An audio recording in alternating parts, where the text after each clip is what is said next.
I don't So trust Lucas, it all. I neither do I don't keep any assets on a centralized exchange, but I have a little bit of a bonus that I didn't have time to write into this intro here.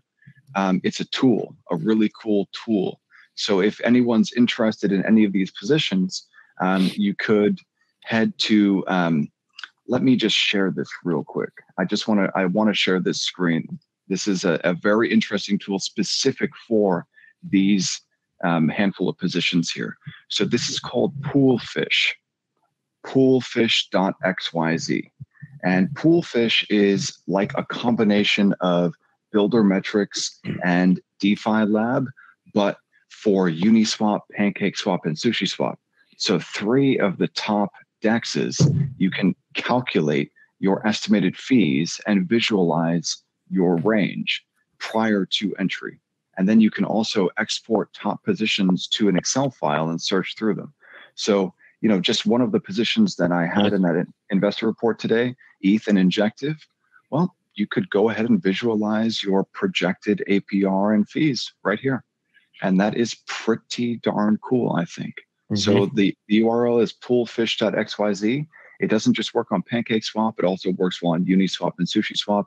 And you can use it to search for new pools. So we're not just limited to DeFi Llama and Merlin. We can also use Poolfish to search the top 3 by TVL dexes in the DeFi space. So pretty cool tool. Good.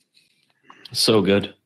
So good. Colin, what do you got while I kind of transition? Yeah, definitely. Yeah, no, I love this. I think just going back to David, when you're talking about getting exposure to certain assets, this is where I think the bull run bag and the True DeFi portfolio can come together, because you're like, okay, I want exposure to BNB, and you can just go straight up and buy BNB and hold it in a wallet, or you can earn it. So I have lots of great questions. People are like, I don't know where to start. What should I get into? And it's like, first question I ask is, what do you want to earn?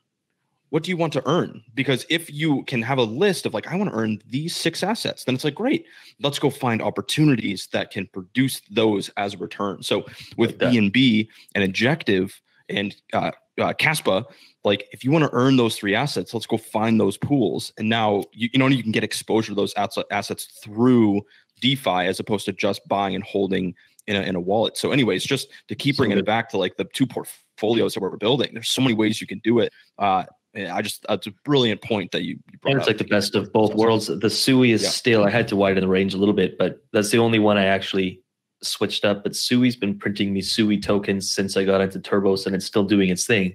It is not a massive amount. It's probably one of my smaller positions, but I just checked today and I'm like, oh, I claimed my fees and I've got a bunch of SUI, and that SUI is worth a ton more than it was when it was first minting it or printing it. So I'm just like, and now you have a few of those engines running, and you could be looking at trying to figure out your daily. And that's why in Quest 3, we start hey, let's stop thinking daily. That's amateur. That's how we start. It's a good place to start. But it's well, that SUI over my month, let's say I print $180 or $300 of SUI tokens, or let's just say I print 100 tokens. At the start of the month, it's worth 200. At the end of the month, it's worth 300. I have to factor that into my overall monthly income as well. It all factors together. So it's not just what is it printing. There's also appreciation. If you're printing Uniswap tokens, and because you're bullish on the platform, it's up 30-40% this month, I believe. It went on a ripper this week.